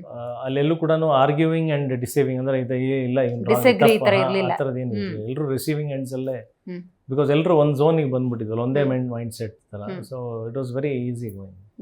ಹೌದು, ನಾನು ಡೈಲಾಗ್ಸ್ ವಿಷಯಕ್ಕೆ ಬರೋದಾದ್ರೆ ಸಂಭವಾಮಿ ಯುಗೆ ಯುಗೆ ಇದನ್ನ ಮಹಾಭಾರತದ ಕೆಲವೊಂದು ಸೀನಲ್ಲಿ ಕೃಷ್ಣ ಹೇಳೋದ್ ಬೇಡ. ಅಫ್ಕೋರ್ಸ್ ನೀವು ಕೃಷ್ಣನೇ ನಮ್ಮ ಕನ್ನಡ ಇಂಡಸ್ಟ್ರಿಗೆ, ಬಟ್ ಈ ಯುದ್ಧಕಾಂಡದಲ್ಲಿ ಬರುವಂತಹ ಡೈಲಾಗ್ಸ್ನ ಇಟ್ಕೊಂಡು ಜನ ಡೈಲಾಗ್ಸ್ನ ಹೇಳುವಾಗ ಹೇಗನ್ಸುತ್ತೆ ಅಂತ? ಖುಷಿ ಆಗುತ್ತೆ, ಸಾರ್ಥಕತೆ ಅನಿಸುತ್ತೆ. ಭಾಳ ಅಪರೂಪದ ಸಂಗತಿ ಆ ಥರದ್ದು ನಮ್ಮ ವೇದ ಗ್ರಂಥಗಳನ್ನು ನಾವು ಕಮರ್ಷಿಯಲ್ ಸಿನಿಮಾದಲ್ಲಿ ಅಳವಡಿಸ್ಕೊಳ್ಳೋದು, ಅದು ಸರಿಯಾದ ಪ್ಲೇಸ್ಮೆಂಟ್ ಆಗೋದು. ಅಂದರೆ ಕಮರ್ಷಿಯಲಿನೇ ತರಬೇಕಂತ ಬಳಕೆ ಆಗದೆ ಅರ್ಥಪೂರ್ಣವಾಗಿ ಸೂಕ್ತವಾಗಿ ತಂದು ಅದಕ್ಕೂ ನ್ಯಾಯ ಒದಗಿಸ್ಬೇಕು. ಅದರದ್ದು ಗೌರವ ಕಡಿಮೆ ಆಗಬಾರ್ದು, ಅದಕ್ಕೆ ಧಕ್ಕೆ ಆಗಬಾರ್ದು. ಅದೆಲ್ಲ ಅಂದರೆ ಇವತ್ತು ಅದು ಹೇಳೋಕ್ಕಾಗಲ್ಲ. ಒಂದು ಅಷ್ಟು ಅದ್ಭುತವಾದಂಥ ಒಂದು ಸಾರ್ಥಕತೆ, ಸಮಾಧಾನ. ಹೌದೌದು, ಖಂಡಿತ. ರೈಟ್. ಇದ್ರ ಜೊತೆಗೆ ಪ್ರೊಡಕ್ಷನ್ ಅಂದಾಗ ನಿಮ್ದೇನು ಇದು ಹೊಸ ಪ್ರಯತ್ನ ಅಂತೆಲ್ಲ ರಿಸ್ಕ್ ಅಂತ ತಗೊಂಡಿದ್ದೀರಿ, ಬಟ್ ಈ ರಿಸ್ಕ್ ಬಹಳ ವಿಶೇಷವಾಗಿತ್ತು. ಬಹಳ ಸಿಕ್ಕಾಪಟ್ಟೆ ಕಷ್ಟಪಟ್ಟಿದ್ದೀರಿ. ನಮ್ಗೆ ನಿಮ್ಮ ಮಗಳ ವಿಡಿಯೋ ನೋಡಿದ್ರೆ ನಮ್ಮ ಕಣ್ಣಲ್ಲಿ ನೀರು ಬರುತ್ತೆ ಕಾರನ್ನು ಮಾರೋ ಸಂದರ್ಭದಲ್ಲಿ. ದಯವಿಟ್ಟು ಅದ್ರ ಬಗ್ಗೆ ಮಾತಾಡೋದು ಬೇಡ. ಅದಕ್ಕೂ ಇದಕ್ಕೂ ಸಂಬಂಧನೇ ಇಲ್ಲ. ಅಂಥ ರಿಸ್ಕ್ ಬೀಂಗ್ ಅ ಪ್ರೊಡಕ್ಷನ್ ಅಂದಾಗ, ಪ್ರೊಡ್ಯೂಸರ್ ಅಂದಾಗ ಆಗುವಂಥ ರಿಸ್ಕ್ಗಳು ಅಲ್ಲ, ಈಗ ಪ್ರತಿಯೊಬ್ಬನು ಸಿನಿಮಾದ ರಿಸ್ಕ್ ಫ್ಯಾಕ್ಟರ್ಸ್ ಅನ್ನೋದು ಗೊತ್ತಿದ್ರೇ ಪ್ರೊಡ್ಯೂಸ್ ಮಾಡೋಕ್ಕೆ ಸಾಧ್ಯ. ಇದು ಒಂದು ರಿಯಲ್ ಎಸ್ಟೇಟ್ ಬಿಸ್ನೆಸ್ ಅಲ್ಲ, ಇಷ್ಟು ಹಾಕಿದರೆ ಇಷ್ಟು ಬರುತ್ತೆ ಅನ್ನೋದಕ್ಕೆ, ಅಥವಾ ಒಂದು ಅಂದರೆ ಒಂದು ಗ್ಯಾರಂಟಿಡ್ ಬಿಸ್ನೆಸ್ ಅಲ್ಲ. This is about passion. ಕನಸುಗಾರನಿಗೆ ಮಾತ್ರ ಇಲ್ಲಿ ಜಾಗ ಇರೋದು. ನಾನು ಕನಸು ಕಟ್ಬಿಟ್ಟು ಅದಕ್ಕೆ ಕಷ್ಟ ಆಯಿತು ಅಂತ ಕೊರಗ್ತಾ ಕೂತ್ಕೊಂಡ್ರೆ ಸಿನಿಮಾ ಮಾಡೋ ಅರ್ಹತೆ ಇಲ್ಲ ಅವ್ರಿಗೆ. ಅದು ಬೇರೆಯವ್ರಿಗೆ ನೋಡೋಕೆ ಕಷ್ಟ ಕಾಣ್ತಾ ಇದೆ, ಅದು ಗೊತ್ತಿಲ್ಲ. ಅದು ಯಾವ ಮಾತಿಂದ ಯಾವುದೋ ಇಂಟರ್ವ್ಯೂನಲ್ಲಿ ಏನೋ ಹೇಳಿ ಅದು ಏನೇನೋ ಆಗಿ ಬೇರೆ ಥರ ಪರಿವರ್ತನೆ ಆಗೋಯ್ತು ಹೊರತು ನಾನು ಎಲ್ಲೂ ಕೂಡ ನಂಗೆ ಕಷ್ಟ ಇದೆ ಅಂತ ನಾನು ಎಲ್ಲೂ ಹೇಳ್ಕೊಂಡಿದ್ದಲ್ಲ. Cinema is my passion. ಅದು ಎಲ್ಲದಕ್ಕೂ ಪ್ರಿಪೇರ್ಡ್ ಆಗೇ ಬಂದಿದ್ದೀನಿ. ನೀವು ಆರಂಭದಲ್ಲೂ ಅದು ಮಾತನ್ನು ಹೇಳಿದ್ರಿ, ಅಂದ್ರೆ ಸಮಾಜಕ್ಕೆ ಅಥವಾ ಸಿನಿಮಾಕ್ಕೆ ನನ್ನ ಇಂಡಸ್ಟ್ರಿಗೆ ನಾನು ಏನಾದರೂ ಕೊಡಬೇಕು ಅನ್ನುವಂಥ ಕಾಂಟೆಕ್ಸ್ಟ್ ಇದ್ದಿದ್ದು ಅಂತ. ಬಟ್ ಎಲ್ಲಿ ವ್ಯತ್ಯಾಸ ಆಯಿತು ಅಂತ? ಏನು ವ್ಯತ್ಯಾಸ ಅಲ್ಲಲ್ಲ, ಈ ರಿಗಾರ್ಡಿಂಗ್ ಫಿನಾನ್ಷಿಯಲ್ ವಿಷಯಕ್ಕೆ ಈ ಸ್ಟೇಟ್ಮೆಂಟ್ಗಳು ಬದಲಾಗಿದ್ದು ಅಥವಾ ಅಲ್ಲ, ಎಲ್ಲರೂ ಮಾತಾಡ್ತಾ ಇರೋದು ಏನಪ್ಪಾ ಅಂದ್ರೆ ಯುದ್ಧಕಾಂಡ ಸಿನಿಮಾಗೋಸ್ಕರ ಸಾಲ ಮಾಡ್ದ, ಯುದ್ಧಕಾಂಡ ಸಿನಿಮಾಗೋಸ್ಕರ ಸಾಲ ಮಾಡಿರೋದಲ್ಲ. ನನಗೆ ಸಾಲಗಳಿದಾವೆ ಅಂತ ಹೇಳಿ ಮನೆ ಮಾಡಿದ್ದೀನಿ, ಆ ಕಾರ್ ಮಾರಿದ ಏನೇನೋ ಬೇರೆ ತರ ಪರಿವರ್ತನೆ ಮಾಡ್ತು. ನಾನು ಇನ್ನೂ 3 ಕಾರ್ ಇದಾವೆ ನನ್ನ ಹತ್ರ, ಅರ್ಥ ಆಯ್ತಾ?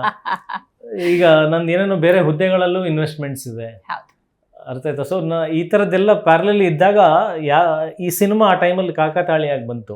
ಸೊ ಸಿನಿಮಾನೂ ಮಾಡಬೇಕಲ್ಲ ಅನ್ನೋದಕ್ಕೆ ಅದಕ್ಕೂ ಕೆಲವೊಂದು ರಿಸ್ಕ್ಗಳನ್ನ ತೊಗೊಳ್ಳೇಬೇಕಾಗುತ್ತೆ. ಎಲ್ಲನೂ ಆ ಪ್ರೊಸೆಸ್ಸನ್ನು ಎಂಜಾಯ್ ಮಾಡಿದ್ದೀನಿ. ಅಯ್ಯೋ ಕಷ್ಟಪಟ್ಟು ಹೆಂಗ್ ಮಾಡೋದಪ್ಪ ಅಂತ ಅದಕ್ಕೋಸ್ಕರ ನಾನು ಕಾರ್ ಮಾರಿ ಮನೆ ಮಾರಿ ಅದು ಮಾಡಿದ್ದಲ್ಲ. ಅದು ತಪ್ಪು ಅರ್ಥದಲ್ಲಿ ಬಿಂಬಿತವಾಗಿದೆ. ಅದು ನಾನು ಎಷ್ಟೇ ಕ್ಲಾರಿಫಿಕೇಶನ್ ಕೊಟ್ಟರು ಅದು ಹೈಲೈಟ್ ಆಗಲಿಲ್ಲ ಹೊರತು, ಯಾವ್ದು ನಾನು ಹೇಳ್ದೇ ಇರೋ ವಿಚಾರಗಳನ್ನ ಯಾರಿಗೆ ಹೆಂಗ್ ಬೇಕೋ ಅದನ್ನ ತಗೊಂಡು ಅದನ್ನ ಪ್ರಚಾರ ಮಾಡಿದ್ದಾರೆ. ಸೊ ಕಷ್ಟದಲ್ಲಂತೂ ನಾನು ಖಂಡಿತ ಇಲ್ಲ. ನಾನು ಸಿನಿಮಾ ಮಾಡ್ಬೇಕಂದ್ರೆ ಕಷ್ಟ ಪಡ್ಲೇಬೇಕು. ದಟ್ ಆ ಕಷ್ಟದ ಪ್ರಾಸೆಸ್ ಏನಂತಾರೆ, ಅದು ಶ್ರಮ ಅಂತಾರೆ. ಕಷ್ಟ ಅನ್ನೋದಕ್ಕಿಂತ ಅದನ್ನ ಶ್ರಮ ಅಂತಾರೆ. ಶ್ರಮ ವಹಿಸೋದ್ರಲ್ಲಿ ಯಾವಾಗಲೂ ಒಂದು ಸಮಾಧಾನ, ಒಂದು ಸಾರ್ಥಕತೆ ಇರುತ್ತೆ. ಶ್ರಮದ ಫಲ ತಾನೇ ನಾವು ಎಂಜಾಯ್ ಮಾಡಕ್ ಸಾಧ್ಯ. ಶ್ರಮನೇ ಹಾಕಿಲ್ಲ ಅಂದ್ರೆ ನೀವು ಎಲ್ಲಿಂದ ಎಂಜಾಯ್ ಮಾಡ್ತೀರಾ? ಸೊ ಆ ಶ್ರಮನ ಬೇರೆಯವರು ಅದನ್ನ ಕಷ್ಟ ಅಂತ ಅದನ್ನ ಪ್ರತಿಬಿಂಬಿಸಿದಾರೆ ಹೊರತು ಅದು ನನಗೆ ಕಷ್ಟ ಅಲ್ಲ. ನೆಕ್ಸ್ಟ್ ಪ್ರಾಜೆಕ್ಟ್ಸ್ ಏನಾದರೂ ಪ್ಲಾನ್ ಮಾಡಿದ್ರಾ? ಯಾವ ತರ ನೆಕ್ಸ್ಟ್ ಮೂವ್ ನಿಮ್ದು ಅಂತ? ಅಲ್ಲ, ಆಲ್ರೆಡಿ 2 ಮೂವಿ ಕಂಪ್ಲೀಟ್ ಆಗಿದ್ದಾವೆ, ಶೂಟಿಂಗ್ ಕಂಪ್ಲೀಟ್ ಆಗಿದೆ. ವೆರಿ ಶಾರ್ಟ್ಲಿ ಇನ್ನೊಂದು ಅನೌನ್ಸ್ ಆಗೋದ್ರಲ್ಲಿದೆ. ಟೈಟಲ್ ವೆರಿ ಶಾರ್ಟ್ಲಿ ಅನೌನ್ಸ್ ಮಾಡ್ತೀವಿ. ಅದಾಗಿ ಇನ್ನೊಂದು 15-20 ದಿನದಲ್ಲಿ ಇನ್ನೊಂದು ಸಿನಿಮಾ ಶೂಟಿಂಗ್ ಪ್ರಾರಂಭ ಆಗೋದಿದೆ. ಎಲ್ಲನೂ ವೆರಿ ಶಾರ್ಟ್ಲಿ ಅನೌನ್ಸ್ ಮಾಡ್ತೀವಿ. ರಿಗಾರ್ಡಿಂಗ್ ಸೋಷಿಯಲ್ ಅವೇರ್ನೆಸ್ನ ಅಥವಾ ಕಮರ್ಷಿಯಲ್ ಟಚ್ ಯಾವ ಥರ ನೆಕ್ಸ್ಟ್? ಅಲ್ಲ, ಎಲ್ಲ ಆಯಾಮದ್ದು ಸಿನಿಮಾಗಳನ್ನು ನಾವು ಮಾಡಲೇಬೇಕಾಗತ್ತೆ. ಕಲಾವಿದನಾದಾಗ ಒಂದಕ್ಕೆ ಸೀಮಿತವಾಗಿರಲ್ಲ. ನಾನು ಹೇಳಿದ ನನ್ನ ನಿರ್ಮಾಣ ಸಂಸ್ಥೆಯಿಂದ ಮಾಡಬೇಕಾದಾಗ ಒಂದು ಎಥಿಕ್ಸ್ ಅನ್ನೋದಿರುತ್ತೆ. ಸೊ ಅದೊಂದು ಬ್ರ್ಯಾಂಡ್ ಥರ ಅಜಯ್ ರಾವ್ ಪ್ರೊಡಕ್ಷನ್ಸ್ ಅಂದರೆ you can expect something revolutionary. ಅಂದರೆ ಎಲ್ಲ ನಾನು ತುಂಬ ಸೀರಿಯಸ್ ಸಬ್ಜೆಕ್ಟ್ ಮಾಡ್ತೀನಿ ಅಂತಲೇ ಅಲ್ಲ. ಅದು ನಾಳೆ ಕಾಮಿಡಿನೂ ಮಾಡ್ಬೋದು, ಹಾರರು ಮಾಡ್ಬೋದು, ಥ್ರಿಲ್ಲರ್ ಏನು ಬೇಕಾದ್ರೂ ಮಾಡ್ಬೋದು. ಬಟ್ ಯಾರನ್ನೂ ನಾನು ದಿಕ್ ತಪ್ಸೋ ಅಂಥದ್ದು, ಸಮಾಜಕ್ಕೆ ರಾಂಗ್ ಮೆಸೇಜ್ ಕೊಡೋಂಥ ಸಿನಿಮಾ ಮಾಡಲ್ಲ ನನ್ನ ಪ್ರೊಡಕ್ಷನಿಂದ. ಅದು ನನ್ನ ಬ್ಯಾನರ್ ಸಿದ್ಧಾಂತ ಅದು. Okay, very nice. ಆಲ್ಮೋಸ್ಟ್ 25 ವರ್ಷ ಆಯಿತು ಸಿನಿಮಾ ಇಂಡಸ್ಟ್ರಿಗೆ ನೀವು ಬಂದು. ಇನ್ನು ಇಷ್ಟೊಂದು ಫಿಟ್ ಅಂಡ್ ಫೈನು ಏನ್ ಮಾಡ್ತೀರಾ ಅಂತ. ಏನು ಏನು ಮಾಡಲ್ಲ, ವಯಸ್ಸಾಗಿಲ್ಲ, ಕಾಣಿಸೋದು ಇಲ್ಲ. ಏನಿಲ್ಲ, ಚಿಂತೆ ಮಾಡಲ್ಲ. ಆ. ಅದೇನ್ ಇವಾಗ ಎಲ್ಲರೂ ಕಷ್ಟ ಅಜಯ್ ಕಷ್ಟ ಕಷ್ಟ ಅಂತಾರಲ್ಲ, ನಾನು ಯಾವ ಕಷ್ಟದಲ್ಲೂ ಇರಲ್ಲ. ಏನು ಯಾವುದೇ ಹ್ಮ್. ಸಂದರ್ಭ ಬಂದ್ರು ಏನೇ ಬಂದ್ರು ನಿಶ್ಚಿಂತವಾಗಿ ಆರಾಮಾಗಿರ್ತೀನಿ. ಹ್ಮ್. ನಂದು ಅದೇ ಊಟ 25 30 ವರ್ಷದಿಂದ ಏನು ತಿಂತಾ ಇದೆ ಅದನ್ನೇ ತಿಂತೀನಿ, ಅಷ್ಟೇ ತಿಂತೀನಿ, ಹ್ಮ್. ಅಷ್ಟೇ ವ್ಯಾಯಾಮ ಮಾಡ್ತೀನಿ, ಅಷ್ಟೇ ಸುಖವಾಗಿರ್ತೀನಿ, ಹ್ಮ್. ಚಿಕ್ಕ ಚಿಕ್ಕ ವಿಷಯದಲ್ಲಿ ಖುಷಿಯಾಗಿರ್ತೀನಿ, ಹ್ಮ್. ಅಷ್ಟೇ. Okay. ಫ್ಯಾಮಿಲಿ ಈ ಸಿನಿಮಾವನ್ನು ನೋಡಿದಾಗ ಅವ್ರ ರೆಸ್ಪಾನ್ಸ್, ಅವ್ರ ಸಪೋರ್ಟ್ ಬಗ್ಗೆ ಹೇಳೋದಾದ್ರೆ ಏನ್ ಹೇಳ್ತೀರಾ? ಅದ್ಭುತವಾದಂಥ ಸಪೋರ್ಟ್, ತುಂಬ ಹ್ಮ್. ಖುಷಿ ಪಟ್ಟಿದ್ದಾರೆ, ಬಹಳ ಮೆಚ್ಚುಗೆ ಕೊಟ್ಟಿದ್ದಾರೆ. ಹ್ಮ್. ಆಮೇಲೆ ಸಪೋರ್ಟ್ ಯಾವ ರೀತಿ ಅಂತಂದರೆ, ನಾನು ಅವರಿಗೆ ಟೈಮ್ ಕೊಡಲ್ಲ, ಅವ್ರ ಜೊತೆ ಇರೋವಂಥ ಸಂದರ್ಭಗಳು ಸಿಗಲ್ಲ. ಅದು ಸಪೋರ್ಟ್ ಯಾವ ರೀತಿ ಅಂದ್ರೆ ನಾನ್ ಟೈಮ್ ಕೊಡಲ್ಲ ಅಂತ ಇಷ್ಟು ಅಲ್ಲಲ್ಲ, ಅದನ್ನ ನೇರ ಅದನ್ನ ಅರ್ಥ ಮಾಡ್ಕೊಂಡಾಗ್ಲೇ ಅವರು ಸಹಿಸ್ಕೊಳ್ತಾರಲ್ಲ ಇಷ್ಟು ಅದನ್ನ. ಕಾಮ್ ಕಂಪೋಸ್ಡ್ ಆಗಿ ಹೇಳ್ತಿದ್ದೀರಾ. ನಿಮ್ ವೈಫ್ ಹಂಗೆ ರಿಸೀವ್ ಮಾಡ್ತಾರ? ಅದನ್ನೇ ಹೇಳಿ, that is A greatest support ಅಲ್ಲ. ಇವಾಗ ಫೋನ್ Super. ಮಾಡಿ ಎಲ್ಲಿದ್ದೀರಾ, ಏನ್ ಮಾಡ್ತೀರಾ, ಯಾವಾಗ ಬರ್ತೀರಾ, ಹಾ. ಇತ್ತಂದ್ರ ಇದು ಬೇಕು ಅದು ಬೇಕು ಅಂತ ಕೇಳದಿದ್ದಾಗ ಅದು ಒಬ್ಬ ಕ್ರಿಯೇಟಿವ್ ಪರ್ಸನ್ಗೆ ಹ್ಮ್. ಅದು ಅಡಚಣೆ ಆಗುತ್ತೆ. ಹ್ಮ್. ಆಕ್ಚುಲಿ ಸಪೋರ್ಟ್ ನಾನು ಅದನ್ನೇ ಒಳ್ಳೆ ರೀತಿಯಿಂದಾನೇ ಹೊಗಳ್ತಾ ಇರೋದು ನಾನು. ಹ್ಮ್. ಹ್ಮ್. So, ಆ ಥರ ಒಬ್ಬ ಕಲಾವಿದನಿಗೆ ಆ ಥರದ್ದು ಒಂದು ಫ್ಯಾಮಿಲಿ ಅಂತ ಸಿಕ್ಕಾಗ ನಾವು ಈ ಥರ ಸಾಧನೆ ಮಾಡಕ್ ಸಾಧ್ಯ. ಓಕೆ, ನಮ್ಮ ಕನ್ನಡ ಚಿತ್ರರಂಗದವರ ಸಪೋರ್ಟ್, ರವಿಚಂದ್ರನ್ ಅವ್ರ ಜೊತೆ ನೀವು ಮಾತಾಡ್ತಾ ನಿಂತಿದ್ದ ಆ ವೇದಿಕೆಯಲ್ಲಿ ಒಂಥರ ಪ್ರಿವಿಲೇಜ್, ಒಂಥರ ಪ್ರೈಡ್ ಫೀಲಿಂಗ್. ಹಿರಿಯ ಕಲಾವಿದರು ಇನ್ನು ಹಲವರು ನಿಮ್ಗೆ ಈ ತಾರಾ ಬಳಗದಲ್ಲಿ ನೋಡಿದ್ರೆ ಎಲ್ಲ ಲೆಜೆಂಡ್ಸ್ ಇದ್ದಾರೆ. ಸೊ ಅವರ ಸಪೋರ್ಟ್ ಬಗ್ಗೆ ನೆನಪಿಸ್ಕೊಳ್ಳೋದಾದ್ರೆ? ಅಲ್ಲಿ ಇಂಡಸ್ಟ್ರಿಯಲ್ಲಿ ಪ್ರತಿಯೊಬ್ಬರು ಶ್ರಮ ಹಾಕೋಂಥವ್ರಿಗೆ, ಶ್ರಮ ಹಾಕೋ ಜೀವಿಗಳು, ಶ್ರಮ ಹಾಕೋ ಜೀವಿಗಳಿಗೆ ಇತಿಹಾಸದಿಂದ ಜೊತೆಗೆ ನಿಂತ್ಕೊಂಡ್ಬಂದಿರೋದು ಇದೆ. ಮತ್ತೆ ಅದಕ್ಕೆ ಆ ಉದಾಹರಣೆ ಸಾಬೀತಾಗಿದೆ. ಈಗ ನನ್ನ ಸಿನಿಮಾ ಡಿಸ್ಟ್ರಿಬ್ಯೂಷನ್ ಮಾಡಿಕೊಟ್ಟಿದ್ದು ರಾಕಿಂಗ್ ಸ್ಟಾರ್ ಯಶ್ ಅವರು. KVN ಸಂಸ್ಥೆಗೆ ಮಾತಾಡ್ಬಿಟ್ಟು ನಾರಾಯಣ್ ಸರ್ ಮುಖಾಂತರ ಮಾಡಿಕೊಟ್ರು. ರವಿ ಸರ್ ಯಾವಾಗಲೂ ಜೊತೆಗಿದ್ದಾರೆ. ಕೃಷ್ಣ ಲೀಲಾ ಟೈಮಲ್ಲಿ ಕೂಡ ಕಲೆಕ್ಷನ್ ಡ್ರಾಪ್ ಆದಾಗ ಅವರೇ ಫೋನ್ ಮಾಡಿ ಬಂದು ಸಿನಿಮಾ ನೋಡಿ ಅದ್ರ ಬಗ್ಗೆ ವಿಮರ್ಶೆ ಮಾಡಿ ಮತ್ತೆ ಅದು ಕಲೆಕ್ಷನ್ ಬರೋ ಥರ ಮಾಡಿಕೊಟ್ರು. ಇವತ್ತು ಈ ಸಿನಿಮಾಗೆ ಅವ್ರು ಬಂದು ಟ್ರೈಲರ್ ಲಾಂಚ್ ಮಾಡಿ ಅವ್ರ ಪಾಕೆಟಿಂದ ದುಡ್ಡು ತೆಗೆದು ಮೊದಲನೇ ಟಿಕೆಟ್ ಪರ್ಚೇಸ್ ಮಾಡಿದಂಥ ವ್ಯಕ್ತಿ. ಆಮೇಲೆ ಸಾಕಷ್ಟು ಜನ ಮಾತಾಡಿದ್ರು. ಮೊನ್ನೆ ಶರಣ್ ಅವರು, ನೆನಪಿರಲ್ಲಿ ಪ್ರೇಮ್ ಅವರು, ಎಲ್ಲರೂ ಸಿನಿಮಾ ಥಿಯೇಟ್ರಿಗೆ ಹೋಗಿ ಬಂದು ಅವ್ರವ್ರು ವಾಲಂಟ್ರಿಲಿ ಫೋನ್ ಮಾಡಿದ್ರು. ಎಲ್ಲರೂ ನೋಡ್ತಾ ಇದ್ದಾರೆ.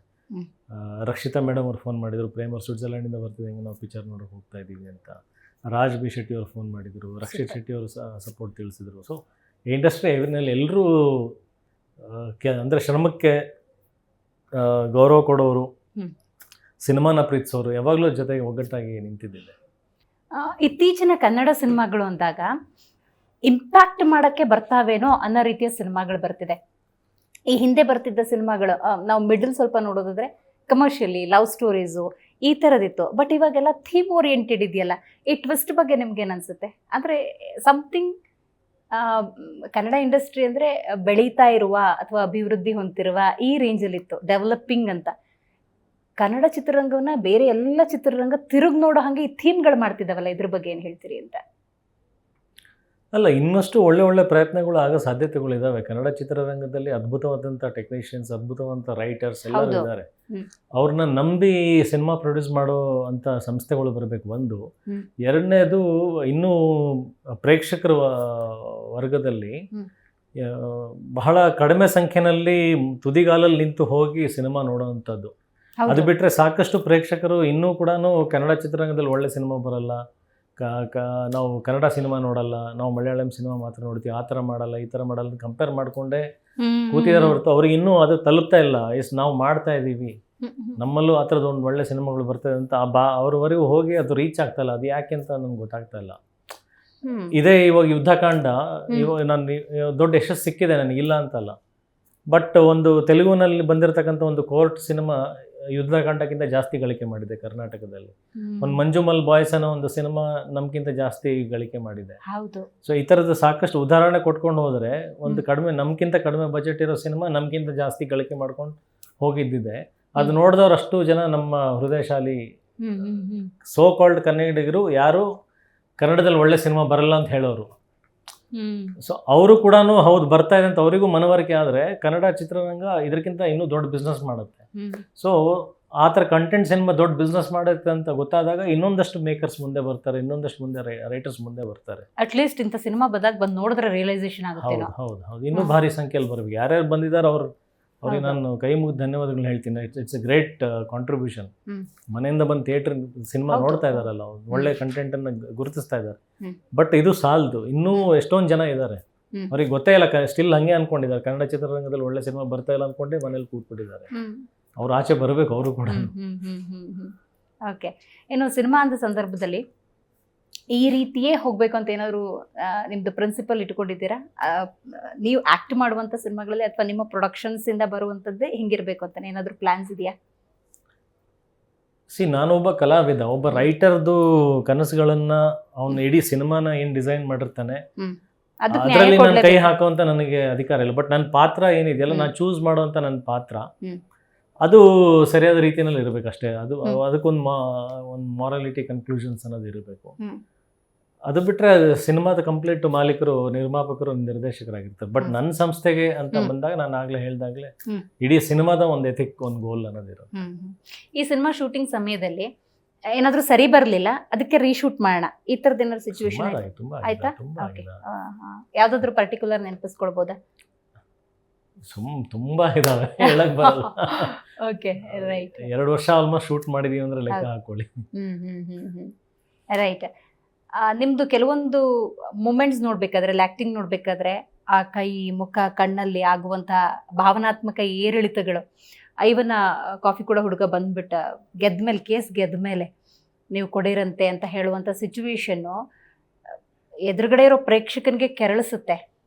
ನಿಮಗೆ ಶೂಟಿಂಗ್ ಟೈಮಲ್ಲಿ ಅಫ್ಕೋರ್ಸ್ ಅಭಿನಯ ಅನ್ನೋದು ನಿಮಗೆ ಕರತಲ ಮೂಲಕ ಇರಬಹುದು, ಬಟ್ ನಿಮಗೆ ಪರ್ಸ್ನಲಿ ಆ್ಯಕ್ಟಿಂಗ್ ಮಾಡ್ಬೇಕಾದ್ರೆ ಹೆಂಗೆ ಅನ್ನಿಸ್ತಿತ್ತು? ಇಲ್ಲ, ನಾನು ನಿಜವಾಗ್ಲೂ ಭಾವುಕನಾಗಿದ್ದು. ಅಂದರೆ ಎಲ್ಲೂ ಅಲ್ಲಿ ಗ್ಲಿಸರಿನ್ ಯೂಸ್ ಮಾಡಿದ್ದಂಥದ್ದಲ್ಲ. ಅಲ್ಲಿ ಆ ಟೈಮಲ್ಲಿ ನನ್ನದೇ ಆದಂಥ ಒಂದು ಝೋನ್ ಕೇಳ್ಕೊಳ್ತಾ ಇದ್ದೆ, ಅಂದರೆ ಒಂದು ಪ್ರೈವೇಟ್ ಝೋನ್. ಎಲ್ಲರೂ ನಿಶಬ್ದರಾಗಿರ್ಬೇಕಾಗಿರ್ತಾ ಇತ್ತು.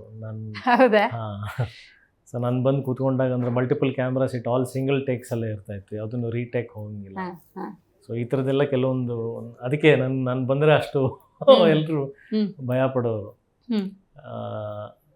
ಅಂದರೆ ರೀಸನ್ ಏನಂದರೆ ನಾನು ಅಷ್ಟು ಎಮೋಷ್ನಲಿ ಅದರೊಳಗಡೆ ಇನ್ವಾಲ್ವ್ ಆಗ್ತಾ ಇದ್ದೆ, ಹಾಗಾಗಿ ಅದು ಆ ಥರ ಬಂದಿರೋದಷ್ಟೇ.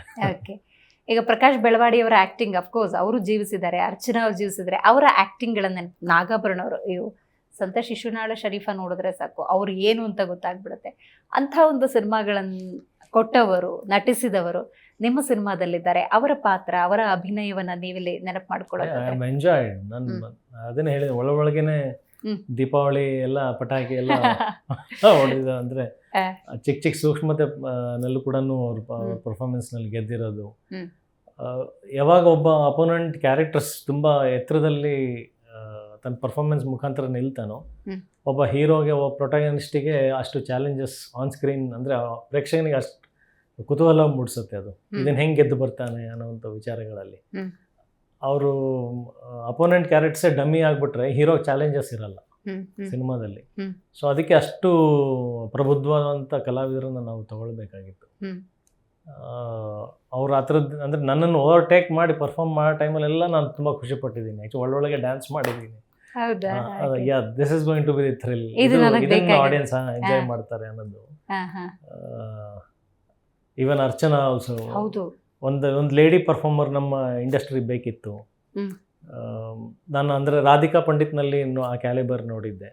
ಸೊ ಅದಾದಮೇಲೆ ಆ ಥರದ್ದೊಂದು ಆ ಥರ ಒಂದು ಕ್ಯಾರೆಕ್ಟರ್ ಮಾಡುವಂಥ ಇನ್ನೊಂದು ಫೀಮೇಲ್ ಆರ್ಟಿಸ್ಟ್ ಬೇಕಾಗಿತ್ತು. So I think all this parts I have enjoyed a lot.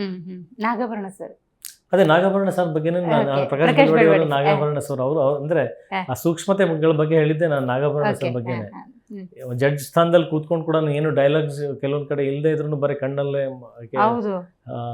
ನಾನು ನೋಡ್ತಾ ಇದ್ದೆ, ಆಡಿಯನ್ಸ್ಗಳು ನಗ್ತಾ ಇದ್ರು, ವಿಸಿಲ್ ಕೊಟ್ಟಿದ್ದಿದೆ ನಮ್ಮ ಯುದ್ಧಕಾಂಡ ಸಿನಿಮಾ. ಅಂದ್ರೆ ವಿತೌಟ್ ಡೈಲಾಗ್ಸ್ ಕೂಡ ಅಷ್ಟು ಪ್ರಶಂಸೆನ ಗಿಟ್ಟಿಸ್ಕೊಳ್ಳ ಬಲ್ಲದಂತ ಆರ್ಟಿಸ್ಟ್ ಅವರು.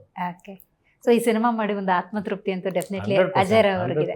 ತುಂಬಾ ಖುಷಿ. ನೆಕ್ಸ್ಟ್ ಯಾವಾಗ ನೆಕ್ಸ್ಟ್ ಪ್ರಾಜೆಕ್ಟ್ ಬಗ್ಗೆ ಅನೌನ್ಸ್ ಮಾಡ್ತೀರಿ?